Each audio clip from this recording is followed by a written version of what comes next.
चलो, तो शुरू करते हैं अपना टॉपिक आज का।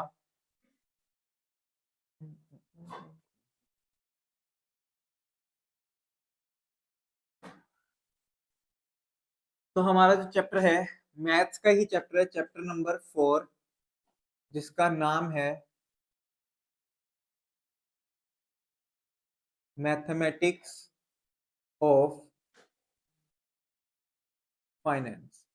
मैथमेटिक्स ऑफ फाइनेंस, या फिर इसका दूसरा नाम क्या होता है, time value of money. Time value of money बोल लो, या फिर मैथमेटिक्स ऑफ फाइनेंस बोल लो, एक ही बात है। अगर मैं बात करूं तुम्हारे कोर्स का, तुम्हारे पूरे कोर्स का सबसे इंपॉर्टेंट चैप्टर है, ठीक है ना। तुम्हारे कोर्स का सबसे इंपॉर्टेंट चैप्टर है मैथ्स के अंदर, क्योंकि ये अकेला चैप्टर तुम्हारा 12 से 18 मार्क्स की वेटेज रखता है। 12 से 18, ठीक है, 15 12 से 18 मान लो, 15 मान लो, वो मतलब एवरेज करके 15 तक आ जाता है, बट कभी कभी ज्यादा भी आ जाता है। ठीक, तो इतने मार्क्स की इसकी वेटेज आराम से रहती है। 12 से 15, 12 से 18 मार्क्स की इसकी वेटेज रहेगी। अकेला चैप्टर ऐसा है जो 12 से 18 नंबर या 15 नंबर तक की वेटेज लेके जाता है, ठीक है ना। और पेपर में वैसे इसका क्वेश्चन सोल्व करोगे ना तो टाइम लगता है, लेकिन हम इसको कैलकुलेटर पे सोल्व करना सीखेंगे। इस चैप्टर को कैसे कैलकुलेटर पे सोल्व करना है, तो वो सोल्व करके हमारा क्या होगा, इजिली सोल्व हो जाएगा। इजिली क्या होगा, सोल्व हो जाएगा। ठीक, तो क्या होता है टाइम वैल्यू ऑफ मनी, वो समझते हैं। ये टाइमलाइन है, ये आज यानी कि 2025, 2026, 27, 28। तो अगर जतिन, मैं तुम्हें बोलता हूं आज यानी कि 2025 में मुझे 1 लाख रुपए दे दो, और 2028 में मुझसे 1 लाख रुपए वापस ले लेना, क्या मानोगे? क्यों? वैल्यू क्या हो जाएगी, चेंज हो जाएगी। जो टाइम है, कितने साल, 2025 से 2028, 3 साल मैं सुमित का, मैं जतिन का पैसा यूज करने वाला हूँ। तो जतिन को उसके, वो जतिन मुझसे उसके ऊपर क्या मांगेगा, इंटरेस्ट। वो बोलेगा कि आप 3 साल मेरा पैसा यूज कर रहे हो, तो उसके बदले में मुझे क्या दो, इंटरेस्ट। अगर जतिन मुझे पैसा ना देके बैंक में पैसा डिपॉजिट कर देता, तो इसको क्या मिलता, उस पर इंटरेस्ट मिलता। तो बेसिकली इंटरेस्ट क्यों लेता है, एक तो जो आज के 1 लाख रुपए है वो 2028 यानी कि 3 साल बाद 1 लाख सेम नहीं होंगे। जो चीज तुम आज 1 लाख रुपए में खरीद सकते हो, वही चीज 3 साल बाद 1 लाख में नहीं मिलेगी। तो इसको क्या बोलते हैं, इन्फ्लेशन। ये क्या होता है, महंगाई बढ़ जाएगी। अब सोच के देखो, अगर मान लो आज तुम्हें एक 10 रुपए का मैगी का पैकेट मिल रहा है, तो 3 साल बाद क्या तुम्हें सेम पैकेट 10 रुपए का मिलेगा? नहीं। अभी भी तुम देख रहे हो मैगी का पैकेट कितने का हो गया, बढ़ता जा रहा है, 14-15 रुपए का हो गया। 10 का था, 12 का हुआ, 13 का हुआ, 14 का हुआ, ऐसे धीरे धीरे बढ़ता जाता है। तो ये होती है महंगाई। तो इस केस में क्या होता है, आपके पैसे की वैल्यू चेंज हो गई। तो जो आपके पास आज 1 लाख रुपए है, 3 साल बाद उसकी वैल्यू 1 लाख नहीं रहेगी, यानी कि आप सेम चीजें नहीं खरीद पाओगे जितनी आप पहले खरीद सकते थे। ठीक, तो पहला पॉइंट तो ये हो गया आपका। फिर इसके बाद दूसरी बात करते हैं, जैसे मैंने एग्जांपल लिया, अगर ये 1 लाख रुपए मुझे ना देके बैंक में डिपॉजिट करता, तो बैंक वाला इसको क्या दे देता, इंटरेस्ट दे देता। अब वो क्या, इसे इंटरेस्ट मिलेगा? नहीं मिलेगा। तो ये एक्सपेक्ट करेगा ना कि वो इंटरेस्ट कौन दे दे इसको, मैं दे दूं। वो इंटरेस्ट कौन दे दे इसको, मैं दे दूं। तो ये भी एक्सपेक्ट करेगा ये। ठीक, दो हो गए। फिर इसके बाद ऐसे और बहुत सारे फैक्टर्स हैं। इस ये रिस्क ले रहा है, मान लो ये बैंक में पैसा डिपॉजिट करता तो इसका कोई रिस्क नहीं था, बैंक से पैसा आ जाता। लेकिन इसको रिस्क है कि भाई ये मुझे पैसा देगा और मैं गायब हो गया तो पैसा का मतलब रिकवर कैसे करेगा। तो वो रिस्क ले रहा है, तो उस रिस्क के बदले में भी इंटरेस्ट लग जाता है, ठीक है ना।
हाँ, तो मैंने क्या बात की कि जो हमारा 3 साल का टाइम पीरियड है कि आज मैं इससे 1 लाख ले रहा हूँ और 3 साल बाद वापस करूंगा तो ये मुझसे इंटरेस्ट चार्ज करेगा क्योंकि इसके रिस्क भी है।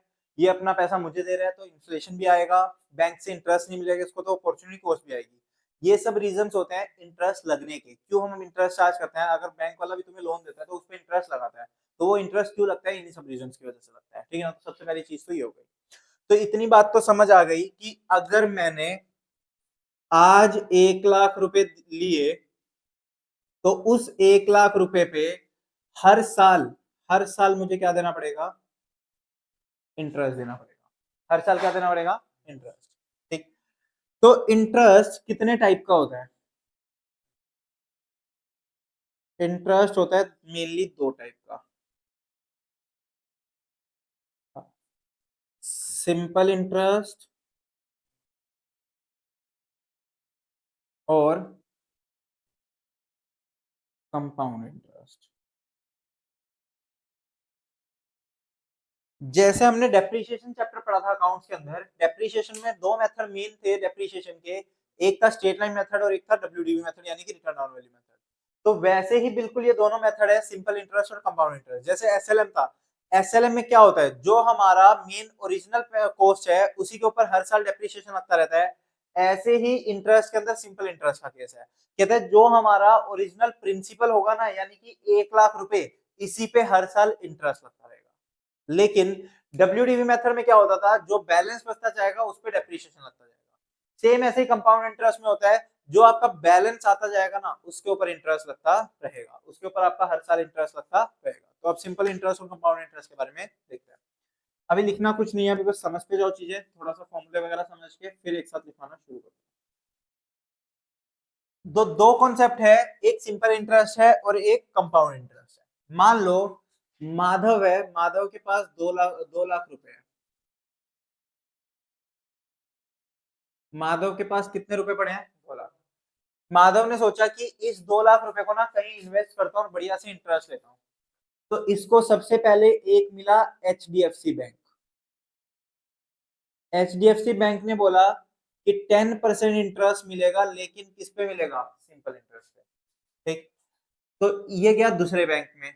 दूसरा बैंक था मान लो आईसीआईसीआई बैंक, उसने बोला 10% इंटरेस्ट मिलेगा, लेकिन किस पे, कंपाउंड इंटरेस्ट पे। किस पे मिलेगा, कंपाउंड इंटरेस्ट पे। तो ये दो बैंक्स है, इन दोनों पे आपको क्या मिलेगा, इंटरेस्ट। इन दोनों पे आपको क्या मिलेगा, तो माधव ने क्या सोचा, माधव ने सोचा कि यार ये क्या होता है सिंपल इंटरेस्ट कंपाउंड इंटरेस्ट, इसका मतलब समझते हैं। तो इसने सोचा कि इस 2 लाख रुपए में से 1 लाख तो डिपॉजिट कर देता हूँ एचडीएफसी में और 1 लाख डिपॉजिट कर देता हूँ आईसीआईसीआई में। तो जो आप इनिशियली डिपॉजिट करते हो या किसी से पैसा लोन लेते हो, जैसे मान लो मैंने जतिन से आज पैसे लिए, तो वो जो इनिशियल अमाउंट होता है यानी कि शुरू में लिया हुआ पैसा या शुरू में इन्वेस्ट किया हुआ पैसा, उसको क्या बोला जाता है, प्रिंसिपल। उसको क्या बोलते हैं, प्रिंसिपल। इस चैप्टर में उसको टर्म क्या दी जाती है, प्रिंसिपल। Principal initial amount. तो इनिशियल अमाउंट हमारा क्या हो गया, प्रिंसिपल। तो उसने यहां पर भी कितने लगाए, 1 लाख, यहां भी कितने लगा दिए, 1 लाख। ठीक। अब मैं इसके अंदर प्लस करूंगा क्या, इंटरेस्ट एट द रेट 10%।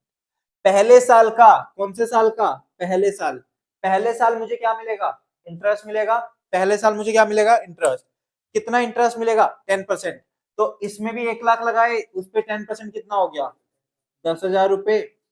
और इधर भी कितना हो गया, 10,000 रुपए। तो यहां पर कितना आ गया, 1,10,000। और यहाँ भी कितना आ गया, 1,10,000। तो इसका मतलब क्या, जो मैंने एचडीएफसी में 1 लाख में लगाए थे वो आज कितने हो गए, 1,10,000। और जो मैंने आईसीआईसीआई में लगाए थे वो भी कितने हो गए, 1,10,000। तो पहले साल तो कोई फर्क नहीं पड़ता, चाहे आप एसएलएम, चाहे आप ये सिंपल इंटरेस्ट लगाओ, चाहे आप कंपाउंड इंटरेस्ट लगाओ, कोई फर्क नहीं पड़ता। लेकिन ये हमारा 1 साल बाद हुआ।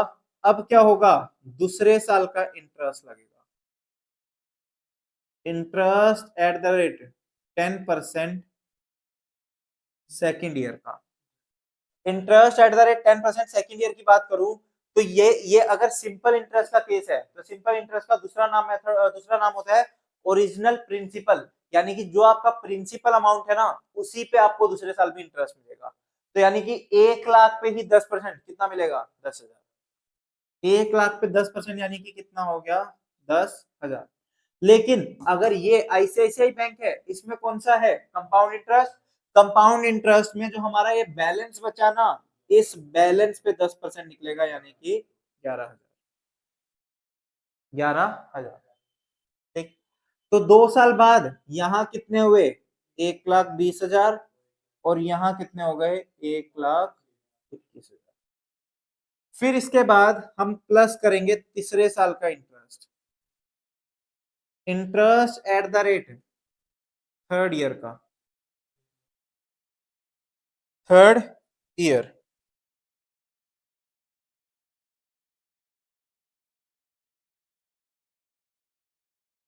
हाँ, थर्ड ईयर कितना हो गया? इसमें अभी भी कितना रहेगा? 10,000 ही रहेगा, बट इधर कितना हो जाएगा? 12,100। तो 12,000 क्या हो गया? 100। तो 3 साल बाद इसमें हमें कितने मिले? और इधर कितना? 1,33,100। यानी कि अगर माधव ने 1 लाख रुपए एचडीएफसी बैंक में डाले तो उसको कितने मिले? 1,30,000। लेकिन अगर इसने आईसीआईसीआई में बैंक में डाले तो किसने क्या मिला? 1,33,100। तो इससे ये हुआ कि आईसीआईसीआई बैंक ज्यादा इंटरेस्ट दे रहा है, रेट ऑफ इंटरेस्ट ज्यादा है क्या उसका? रेट ऑफ इंटरेस्ट तो सेम था ना दोनों का। तो इसमें ज्यादा क्यों मिले? क्योंकि इसमें कंपाउंड इंटरेस्ट था। इसमें क्या था? कंपाउंड इंटरेस्ट था। तो कंपाउंड में क्या होता है? आपके इंटरेस्ट पे भी इंटरेस्ट मिलता रहता है। मतलब क्या हुआ? जो सिर्फ आपका पैसा नहीं था ना जो शुरू में आपने लगाया था, उसके अलावा जो इंटरेस्ट आप अर्न कर रहे हो उस इंटरेस्ट पे भी इंटरेस्ट मिलता रहेगा। कैसे इंटरेस्ट पे इंटरेस्ट? जो दूसरे साल का इंटरेस्ट था 11,000, पता है वो कैसे आया था? देखो, तुमने कितने रुपए लगाए थे? 1 लाख। 1 लाख का 10% करें तो कितना होता है? 10,000। और पहले साल का इंटरेस्ट कितना था?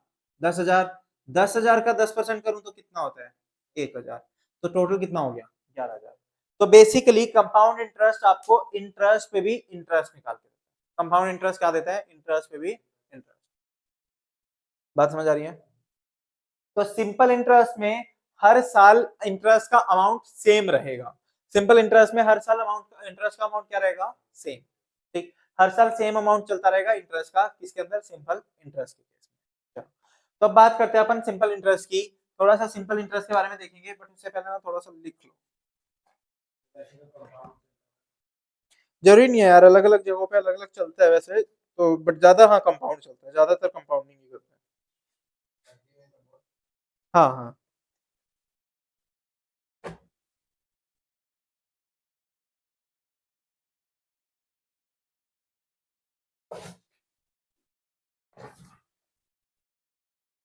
चलो, लिखना।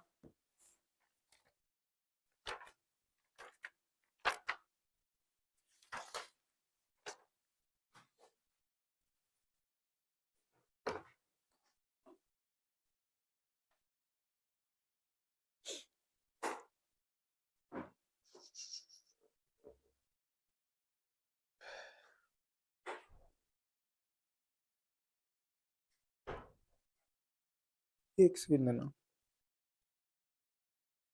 हाँ चलो, लिखना। हेडिंग डाल दो चैप्टर की, टाइम वैल्यू ऑफ मनी। लिखना concept. It means that it means that it means that it means that the value of a unity it means that the value of a unity the value of a unity of money is different. Value of unity of money is different in different time periods. तो क्या कह रहा है कि अलग अलग time पे पैसे की वैल्यू अलग अलग होती है। अलग अलग टाइम पे पैसे की वैल्यू क्या होती है? अलग अलग। ठीक है ना? तो वो हमारी होती है।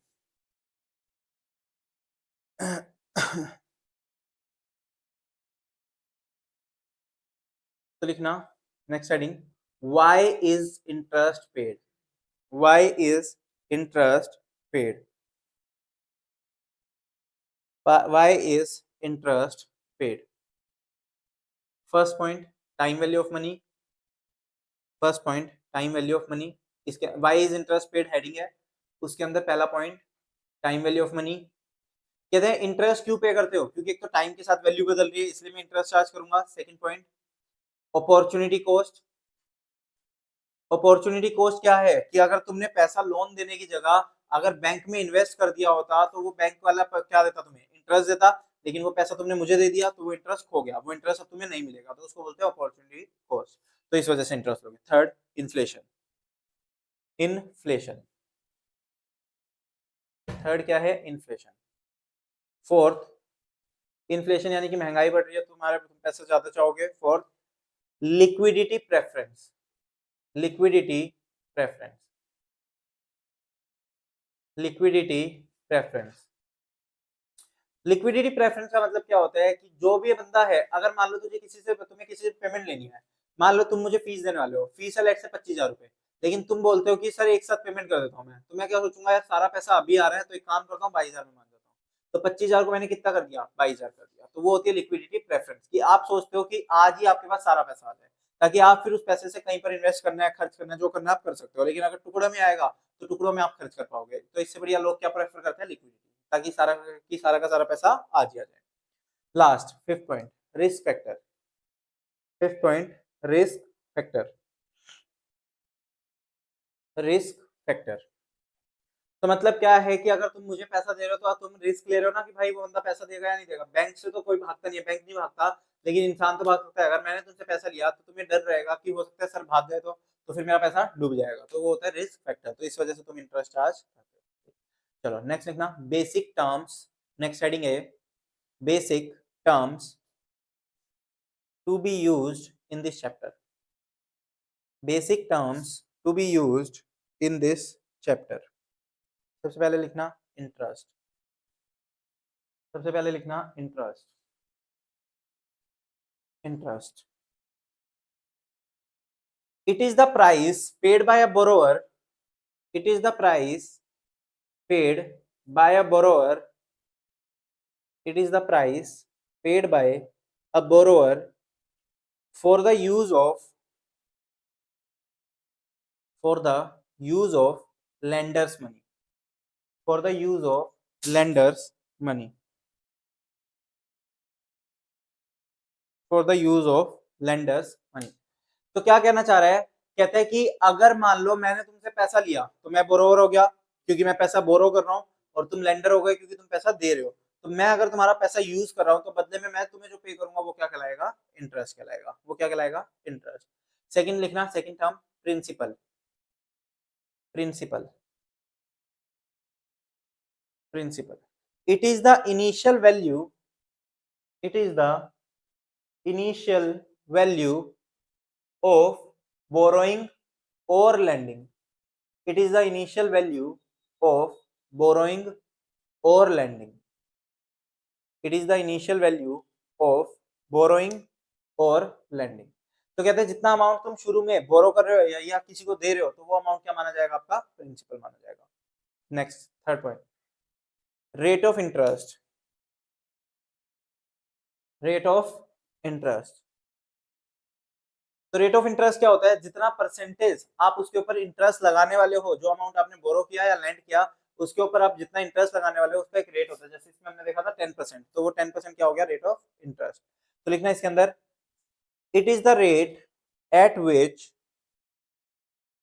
It is the rate at which, it is the rate at which the interest is charged, it is the rate at which the interest is charged for a defined length of time,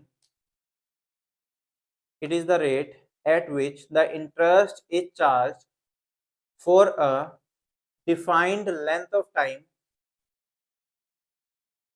generally on a yearly basis।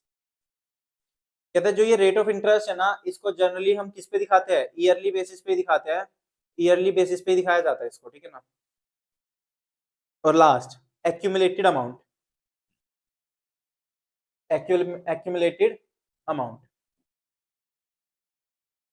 Accumulated amount. ये क्या होता है, जो ये last में balance आया ना, हमने शुरू में 1 लाख रुपए लगाए, 3 साल बाद कितने पैसे हो गए, 1,30,000, या फिर 1 लाख रुपए लगाए, कितने हो गए, 1,33,100। तो ये जो ये बैलेंस है, ये क्या है हमारा एक्यूमुलेटेड अमाउंट है। ये हमारा क्या है, एक्यूमुलेटेड अमाउंट। तो इसको बोला जाता है एक्यूमुलेटेड अमाउंट। तो एक्यूमुलेटेड अमाउंट क्या हुई, फाइनल वैल्यू। तो लिखना, it is the final value, it is the final value, it is the final value of an investment, it is the final value of an investment। कहता है कोई investment करी है, उसकी जो फाइनल वैल्यू है वो हमारी क्या कहलाएगी, अमाउंट कहलाएगा। तो वो हमारा क्या कहलाएगा, amount. Amount, principal, rate of interest, time, इन सबका ध्यान रखना, क्योंकि क्वेश्चन को पढ़ के हमें समझना होगा कि क्वेश्चन हमसे क्या मांग रहा है। इन्हीं में से एक चीज गायब करेगा, या तो प्रिंसिपल गायब कर देगा, या अमाउंट गायब कर देगा, या रेट ऑफ इंटरेस्ट गायब कर देगा, टाइम गायब कर देगा। तो वो हमें देखना होगा क्वेश्चन को पढ़ के कि वो हमसे क्या मांगना चाह रहा है, वो हमसे निकलवाना क्या चाह रहा है। तो वो हमें पढ़ के समझ आएगा, ठीक है ना। तो हमें ध्यान से पढ़ना होगा कि वो हमसे क्या मांगना चाह रहा है, वो हमें यहाँ पर ध्यान से निकालना रहेगा, ठीक। तो ये सारी चीजें हमें निकालनी होगी। तो अब हेडिंग डाल दो सिंपल इंटरेस्ट। सबसे पहले हम बात करेंगे किसकी, सिंपल इंटरेस्ट। हेडिंग डालने से पहले अगर तुम चाहते हो ये वाला उतारना तो उतार सकते हो, वरना सीधा हेडिंग डाल दो, फिर सिंपल इंटरेस्ट उतार लिया, उतार लो, उतार लो।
हो गया।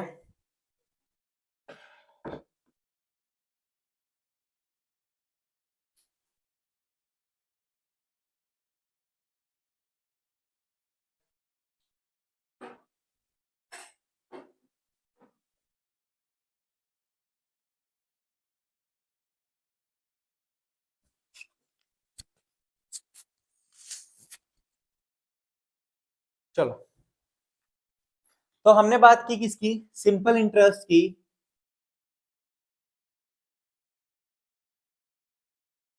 सिंपल इंटरेस्ट में क्या होगा, सिंपल इंटरेस्ट में अगर क्वेश्चन ने बोला आपसे कि इंटरेस्ट निकाल के दो, तो इंटरेस्ट यानी कि आई,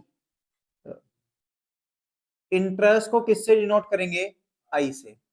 कौन सा, सिंपल इंटरेस्ट, ठीक है ना। तो इसका फॉर्मूला क्या रहेगा, principal into rate of interest into time. तो प्रिंसिपल को पी बोलते हैं, रेट ऑफ इंटरेस्ट को आर, टाइम को टी। बाकी कुछ भी दिखा दो, रेट ऑफ इंटरेस्ट को आर की जगह आई लिख दो, कुछ फर्क नहीं पड़ता। हमारा तो पेपर कैसा है, एमसीक्यू। तो हमें क्या निकालना है, आंसर। तो चाहे तुम आर दिखाओ, आई दिखाओ, टी दिखाओ, एन दिखाओ, कुछ मर्जी लिखो, कोई फर्क नहीं पड़ता, हमें तो आंसर निकालने से मतलब है, ठीक। तो डिनोट किससे कर रहे हो, कोई फर्क नहीं पड़ता। मेन फॉर्मूला क्या है, principal amount into rate of interest into time. तो अभी जो मैंने एग्जाम्पल लिया था, उसमें मेरा प्रिंसिपल कितना था, 1 लाख रुपए। सिंपल इंटरेस्ट में एचडीएफ में कितने डाले थे, 1 lakh, into rate of interest कितना है, 10%। कितने साल, टाइम कितना है, 3। टाइम कितना हो गया 3, तो कितना आ गया 10, 1 लाख का 10% कितना हुआ 10,000 इंटू 3 कितना हो गया 30,000। तो अभी एचडीएफसी वाले एग्जांपल में याद है, पहले साल 10,000, दूसरे साल 10,000, तीसरे साल 10,000, तो तीनों साल का मिला के इंटरेस्ट कितना हुआ था 30,000, तो हमारा क्या आ गया 30,000। ठीक, तो ये होता है हमारा किसका फॉर्मूला, इंटरेस्ट का, ये हमारा किसका फॉर्मूला है इंटरेस्ट का। ठीक, फिर इसके अलावा कहता है कि इसके साथ साथ अगर हमें अमाउंट निकालने को बोला है, अमाउंट मतलब क्या, जो एक्यूमुलेटेड अमाउंट है, यानी कि फाइनल वैल्यू निकालने को बोल दिया, तो फाइनल वैल्यू का मतलब क्या हुआ, अगर सोचना जतिन मैंने तुमसे 1 लाख रुपए लिए और 30,000 में उसके ऊपर इंटरेस्ट दे रहा हूं, तो 1 लाख तो जो मैंने लिए वो वापस करूंगा और 30,000 इंटरेस्ट दूंगा, तो टोटल मैंने तुम्हें कितने दिए बता, मैं 1,30,000, कैसे निकला वो, principal plus interest, principal plus interest, तो यानी कि 1 लाख प्लस 30,000, तो 1 लाख प्लस 30,000 यानी कि कितना 1,30,000, 1,30,000। तो ये 1,30,000 निकालने का कोई और भी तरीका है सर, बिल्कुल एक और तरीका है, देखो अमाउंट का फॉर्मूला क्या होता है, प्रिंसिपल प्लस इंटरेस्ट, तो प्रिंसिपल को तो एज इट इज रहने दो, इंटरेस्ट का फॉर्मूला क्या होता है, P into R into T, तो P कॉमन ले लूं अगर मैं, तो क्या बचेगा 1 प्लस RT, 1 प्लस RT। ठीक, तो ये क्या हो गया 1 प्लस RT, तो P कितना था, कितने का प्रिंसिपल था 1 लाख, 1 प्लस आर यानी कि 10%, तो अगर 10% है तो उसको हम कैसे लिख सकते हैं 0.10, अगर किसी भी चीज के आगे परसेंट है, जैसे मान लो 8% है, तो इसका मतलब होता है 8/100, तो 0.08, ऐसे ही 10% अगर है तो इसका मतलब क्या हुआ 10/100 यानी कि 0.10, तो 1 प्लस 0.10 इंटू टी, टाइम कितना है 3 साल, तो 1 लाख इंटू 1 प्लस 0.30, तो ये भी कितना हो गया 1,30,000। तो कहता है या तो आप अमाउंट का फॉर्मूला ये लगा लो, या फिर आप अमाउंट का फॉर्मूला ये लगा लो, बात एक ही है, और इंटरेस्ट का फॉर्मूला क्या रहेगा, ये रहेगा, तो जान लो। तो इससे हमारा सिंपल इंटरेस्ट का कॉन्सेप्ट खत्म हो जाता है।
हो गया, बता लिया। निकालना मॉड्यूल, स्टडी मैट निकालना है इसका।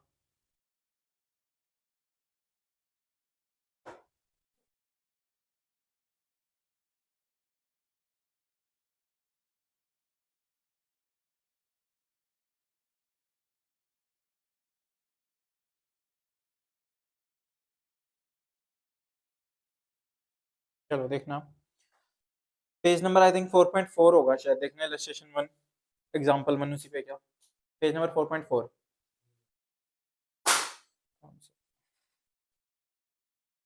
पेज नंबर 4.4 खुल गया।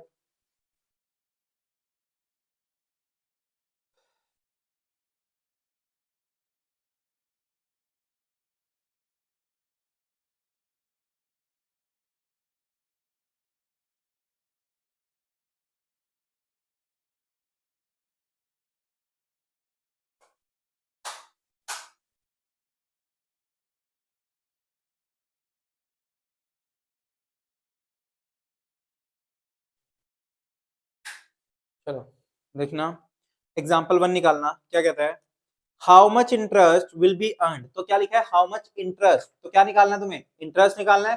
तो किसका फॉर्मूला लगाएंगे, इंटरेस्ट का, क्या फॉर्मूला है, principal rate to R into time. तो प्रिंसिपल कितना है, कहता है how much interest will be earn on ₹2000, तो 2000 क्या हो गया प्रिंसिपल, कितने परसेंट पे, 6% पे, तो 2000 इंटू 6% इंटू 2 साल, तो इंटू 2 कितना हो गया 240, तो आंसर कितना आ गया 240। सेकंड कर दो, थर्ड कर दो, फोर्थ कर दो, हाँ हाँ, सारे कर दो, मतलब लिख भी लो, इजी रहेगा, याद रहेगा आगे।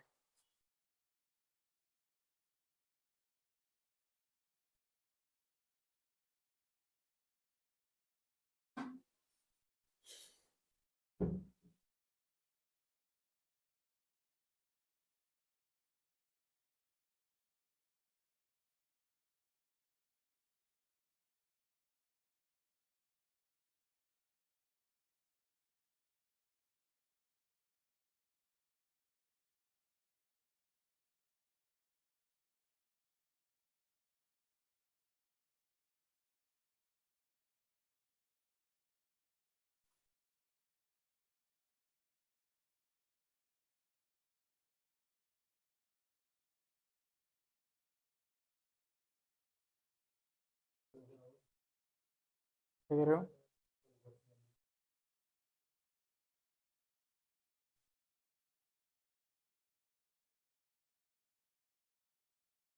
4 तक कर दो, 4 तक कर दो सारे, फर्स्ट सेकंड थर्ड फोर्थ,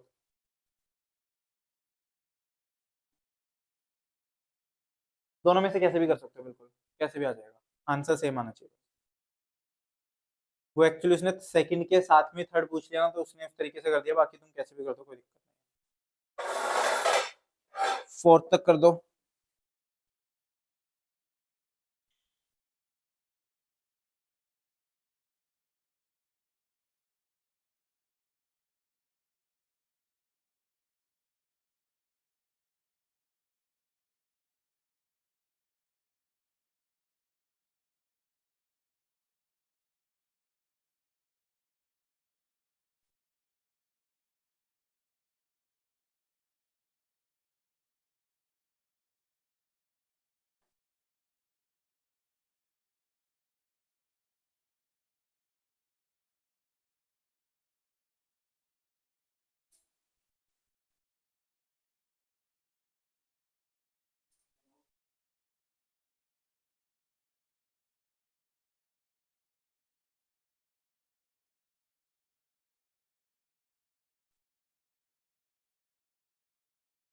हो गया क्या फोर्थ तक, फोर्थ तक हो जाए तो बताना।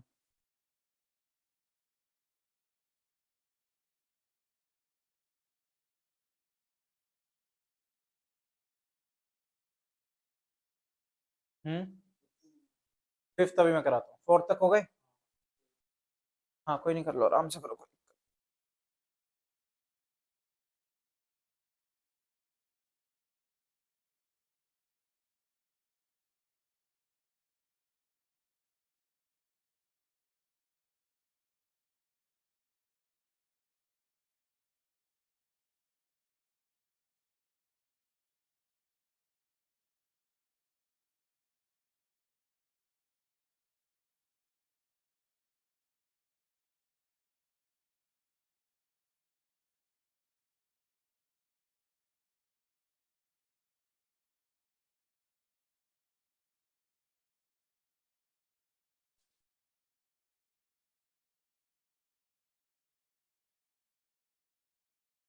10।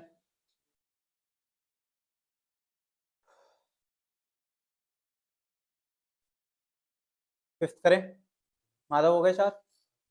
चलो फिफ्थ पे आना, क्या बोलते हैं, कहता है find the rate of interest. तो इसमें क्या गायब है, आर गायब है, यानी कि रेट ऑफ इंटरेस्ट गायब है।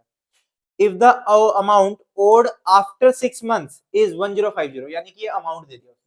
तो अमाउंट कितना हो गया 1050, टाइम कितना हो गया 6 महीने, और बोरोड अमाउंट कितना है 1000, यानी कि प्रिंसिपल कितना है 1000। तो एक बात समझना सुमित, देखना इधर, हमारे अमाउंट का फॉर्मूला क्या होता है, amount equals to principal into 1 + RT। Amount कितना है 1050, प्रिंसिपल कितना है 1000, 1 + रेट ऑफ इंटरेस्ट नहीं पता, टाइम कितना है 6 महीने, 6 महीने का मतलब क्या हो गया हाफ, 1/2। ठीक, तो ये 1000 इधर मल्टीप्लाई में, तो इधर आके क्या हो जाएगा, डिवाइड हो जाएगा, 1050 divide by 1000 into 1 + 1/2 of R. तो कितना हो गया 1.05, ये 1 इधर आके माइनस हो जाएगा। ठीक है ना, समझ आया क्या क्या मैंने, ये डिवाइड कर दिया, ये प्लस का वन था इधर आके माइनस का वन हो गया, इधर इतना हो गया। तो 0.05 इक्वल्स टू 1/2 ऑफ आर। तो ये 2 इधर आके मल्टीप्लाई हो जाएगा, तो 0.10 इक्वल्स टू आर। तो आर कितने परसेंट हो गया 10%। आर कितने परसेंट आया 10%। उतार लो, फिर इसी शॉर्ट ट्रिक बताता हूँ।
हो गया क्या, अब शॉर्ट ट्रिक बताता हूँ इसकी, देखना। उसने क्या बोला कि अगर हमने आज अमाउंट बोरो किया 1000 रुपए, 6 महीने बाद कितने हो जाएंगे 1050, यानी कि 6 महीने का इंटरेस्ट कितना हुआ 50 रुपए हो गया। मैंने क्या बोला, अगर आज तुमने कहीं से लोन लिया 1000 रुपए का, 6 महीने बाद 1050 वापस कर रहे हो, तो 50 रुपए क्या हो गए इंटरेस्ट, कितने महीने का 6 महीने, पूरे साल का कितना 100 रुपए। कितने रुपए के लोन पे 1000 रुपए के लोन पे। अगर तुम 1000 रुपए का लोन लेते हो तो पूरे साल में इंटरेस्ट कितना देना पड़ेगा 100 रुपए। कितने परसेंट हुआ आंसर। ठीक, तो इस तरीके से हमें निकालना है, ऐसे सोल्व नहीं करना, टाइम बचाना है। ठीक है ना, चलो सिक्स करना।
आया 6।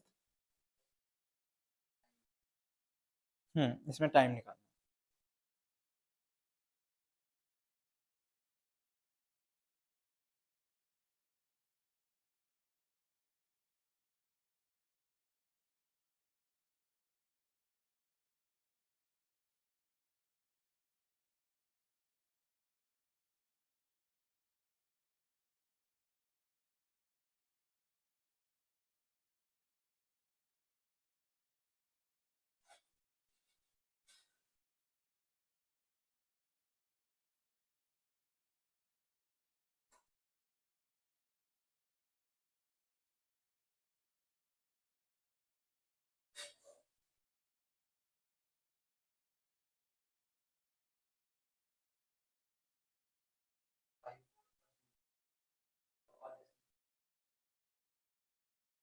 क्या कह रहे हो? 6.5 डिवाइड बाय 100 कर लो कैलकुलेटर पे। 6.5 डिवाइड बाय 100।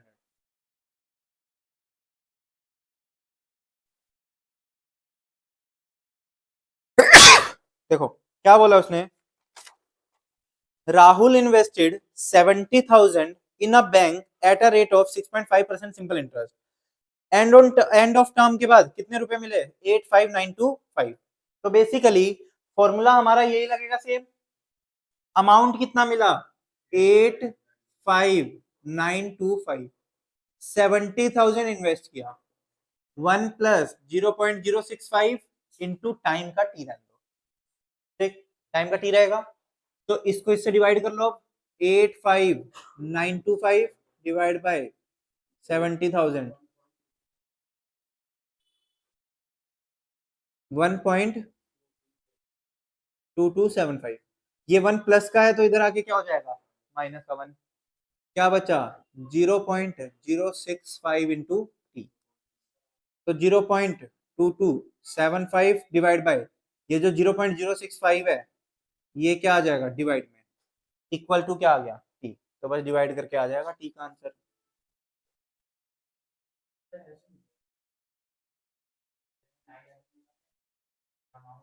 ऐसे भी चलेगा, कोई बड़ी बात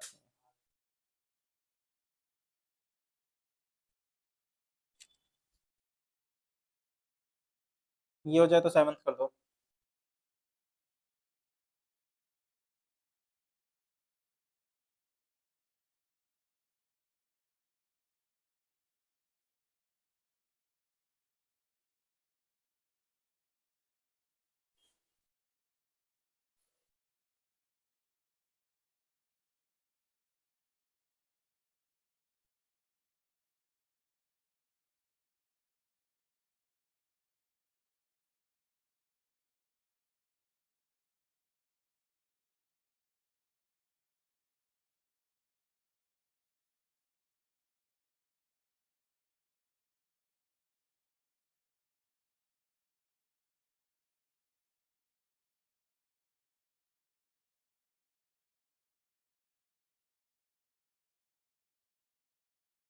क्या कह रहे हो? हो गया 6। 7 कर दो, 8 कर दो।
समझ आ रहा है 7?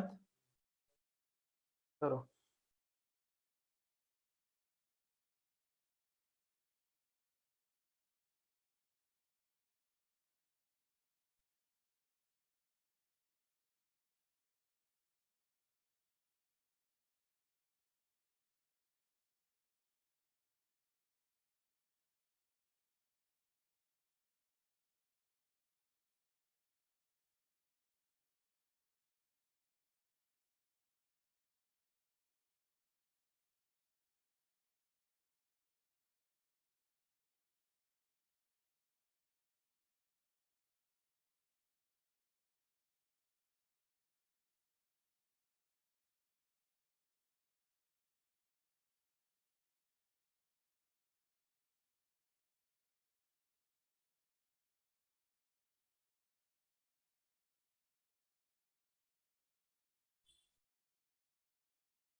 कौन कौन से हो गए, 7th और 8th दोनों? करो 8th भी करो, 7th तुम दोनों का हुआ 7th। माधव, पढ़ना क्वेश्चन।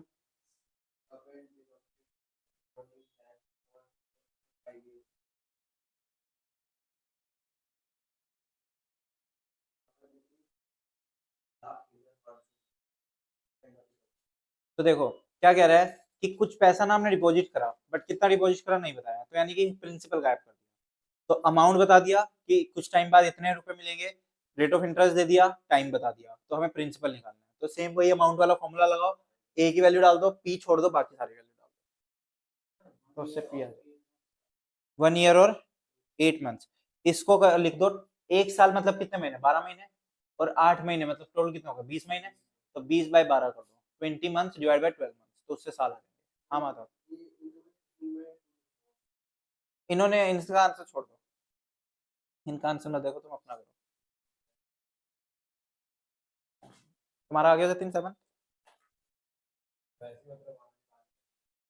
देखो, हाँ 6% है। ठीक है, तो इसको क्या लिखेंगे हम, 0.06 कर देंगे, और ये मल्टीप्लाई है, तो कहते हैं 0.06 हो गया इंटू 7.5, ये आ गया +1। तुमने क्या किया होगा, पहले प्लस इसको कर दिया होगा, फिर मल्टीप्लाई किया होगा। बोर्ड मास का रूल कहते हैं पहले मल्टीप्लाई होगा फिर प्लस होगा। +1 कितना आ गया, 1.45। ये आ गया इधर 1.45, इधर मल्टीप्लाई में, तो इधर आके क्या हो जाएगा, डिवाइड। तो 1,01,500 डिवाइड बाई 1.45 कितना होगा, 70,000।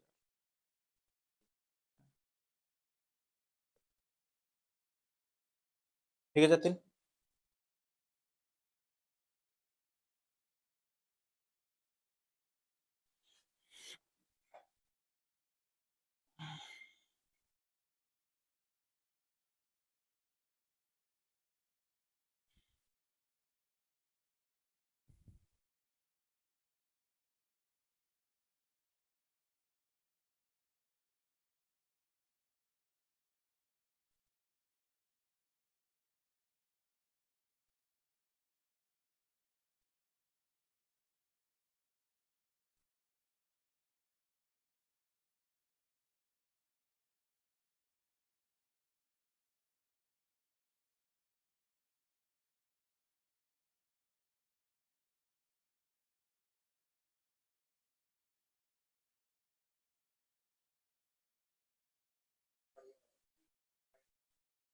क्या कह रहे हो, 7.5 लिखा ना उसने, 7.5 का मतलब क्या हुआ, 15/2। 15/2 को कितना डिवाइड करोगे, कितना आएगा, 7.5 ही तो आएगा। तो एक ही बात है ना, इसलिए लिख दिया मैंने ऐसे।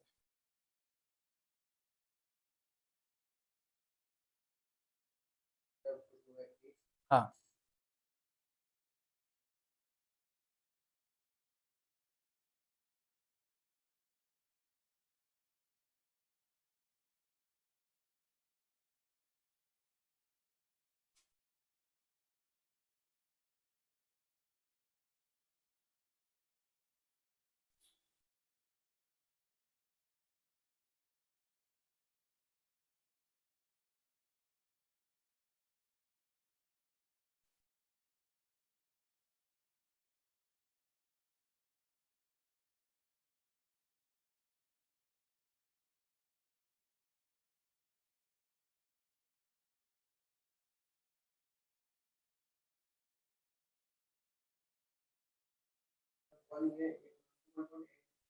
नहीं, 1 ईयर 8 मंथ्स को कैसे लिखोगे, इसको साल में कन्वर्ट करना है। एक साल में कितने महीने हुए, 12 महीने, और 8 महीने और, तो टोटल कितने हो गए, 20 महीने। 20 डिवाइड बाय 12, 20 महीने डिवाइड बाय 12 महीने, तो उससे साल आ जाएंगे। तो 20/12 लिख लो उसको। हाँ इसी में 20/12 लिख दो, टी की जगह पे 20/12 लिख दो। हाँ मतलब जितने भी ऐसे मंथ्स दिए होंगे उसको हमेशा ऐड करके मंथ्स में ले जाओ, डिवाइड बाय 12 कर दो।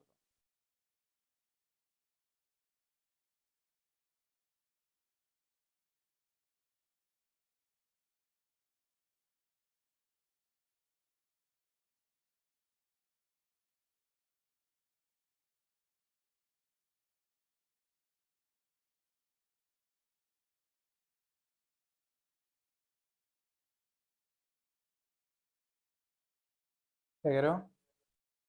8th नहीं हुआ? क्या बोला था 8th ने? कहते हैं अ सम ऑफ 46875 वाज लेंट आउट, तो यानी कि पी हो गया कितना? 46785, 46875। सिंपल इंटरेस्ट है, एक साल 8 महीने, यानी कि टी हो गया 20/12, और अमाउंट कितना है? 50,000। रेट ऑफ इंटरेस्ट निकालना है, आर निकालना है। तो देखो, सेम यही यही चीज हो गई। अमाउंट दिया हुआ है, प्रिंसिपल दिया हुआ है। चलो देखना, अमाउंट कितना है? 50,000। 468,875, 1 प्लस आर नहीं पता, टाइम हो गया कितना? 20/12। ठीक, फिर क्या हुआ? ये इधर आके डिवाइड हो जाएगा। 50,000 divide by 46875 equals to 1 plus R into 20/12। कितना आएगा ये? ठीक है, चलने दो, कोई नहीं ऐसे। और ये 1 प्लस का है, तो इधर आके क्या हो जाएगा? Minus, equals to 20/12 R. तो ये क्या बचा? 0.066666666। ये 20/12 है, तो क्या हो जाएगा? 12/20 इक्वल्स टू आर। जब कैलकुलेटर पे लेके जाओगे तो इसको आखिरी तक ले जाना, ताकि सही आंसर आ सके।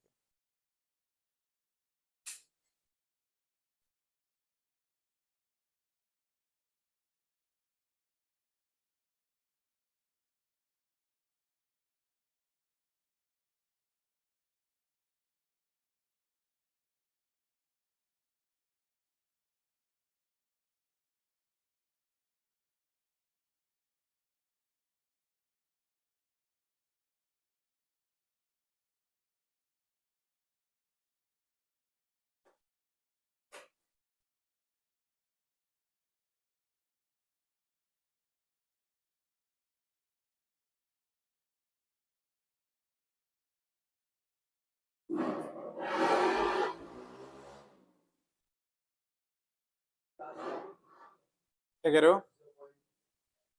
हाँ, नहीं, ये इसको डिवाइड करके ये आया था, इसमें से 1 माइनस करके ये बचा। और ये जो 20/12 था, ये इक्वल के इधर था ना, तो उधर जाके उल्टा हो जाएगा, तो 12/20।